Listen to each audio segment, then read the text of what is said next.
ये and result है इसका रेसिपी का। इस वक्त ये रेडी है।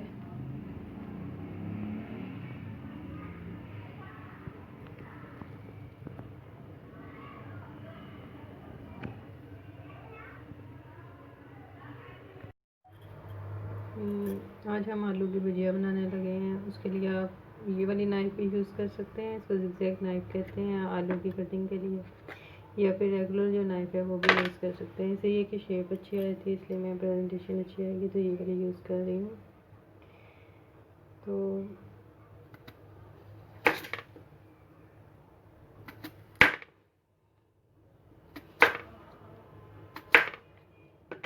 देखिए, मैं दिखा दूँ आपको किस तरह से इस पर शेप आ जाती है।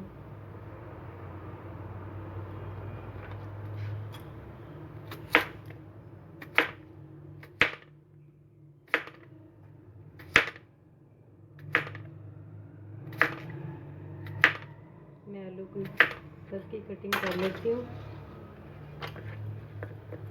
फिर आपको दिखाते हैं। एक आलू मुझे और चाहिए फॉर द टाइम।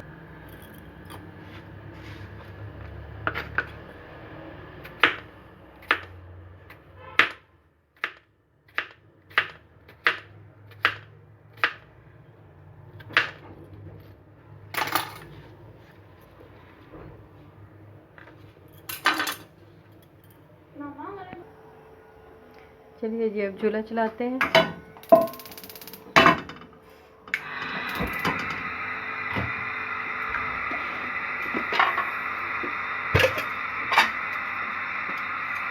सबसे पहले हम इसमें ऑयल या घी जो भी आपको पसंद है वो डाल लें।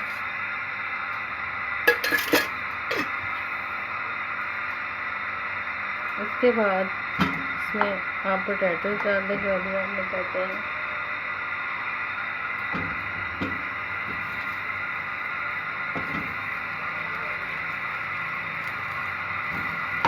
इस दफ़ा थोड़ा शेक कर दें।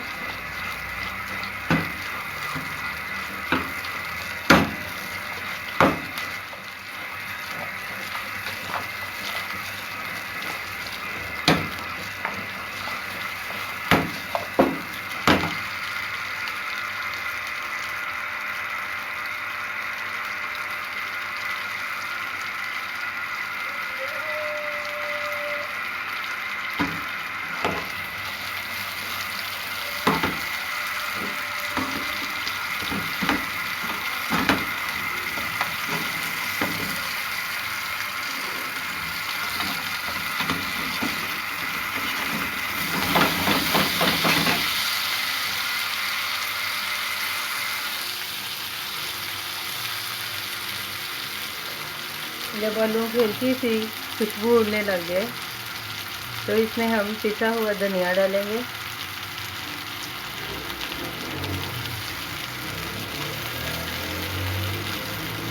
मैंने इसमें 1 टीस्पून डाला है। उसके बाद रेड चिली फ्लेक्स डालेंगे। ये आपकी मर्जी है, आपने कितने डालने हैं। मैं ये भी 1 टीस्पून ही डालूंगी।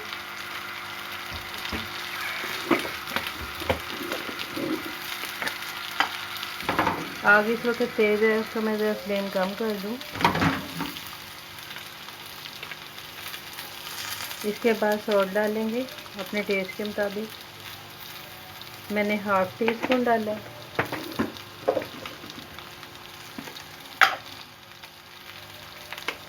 थोड़ी सी रेड चिली पाउडर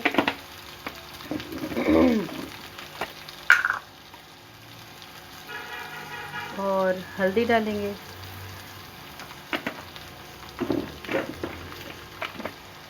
ये आलू की भुजिया है, जल्दी से बनने वाली है घर में। ये गरम मसाला पाउडर है, वो डाल देंगे।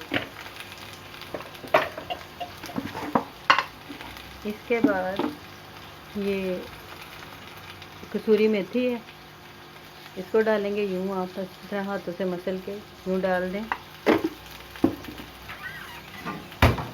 इसके बाद इसको मिक्स कर लें।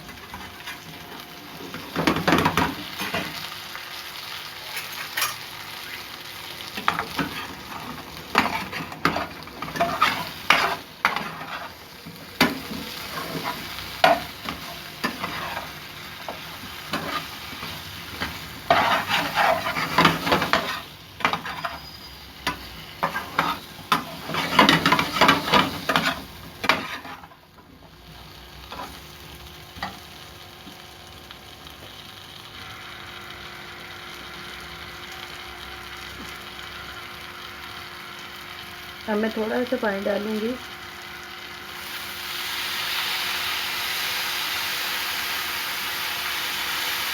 इतना जिसमें ये पोटैटो जो हैं वो पानी की स्टीम से गल दें, क्योंकि मैंने थोड़े से ज़रा थिक काटे थे, तो इसको पानी चाहिए थोड़ा गलने के लिए। अगर आप बारीक काटते हैं तो मे बी ये पानी के बगैर ही गल दें।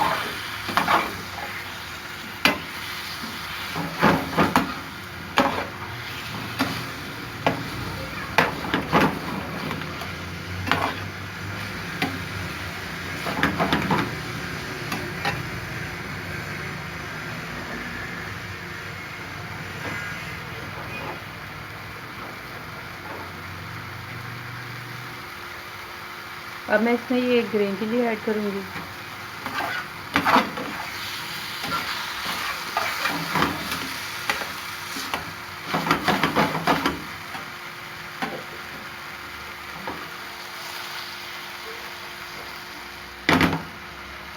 इसके बाद आग को हल्का कर दूँगी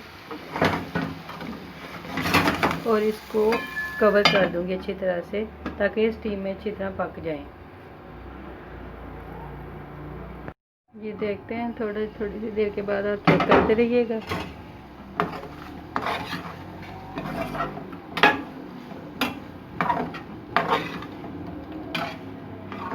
इसको आप रोटी के साथ खा सकते हैं। ये बहुत क्विक बनने वाली रेसिपी है।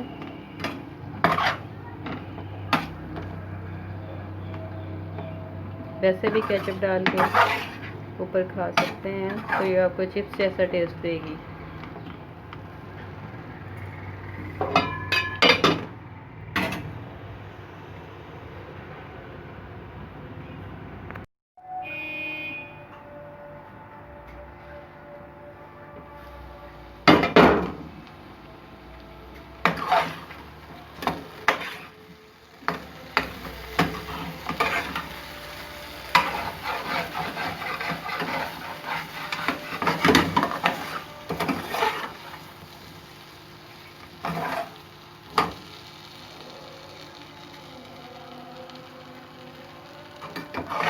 आलू गल चुके हैं, अब ये रेडी है इसके ऊपर।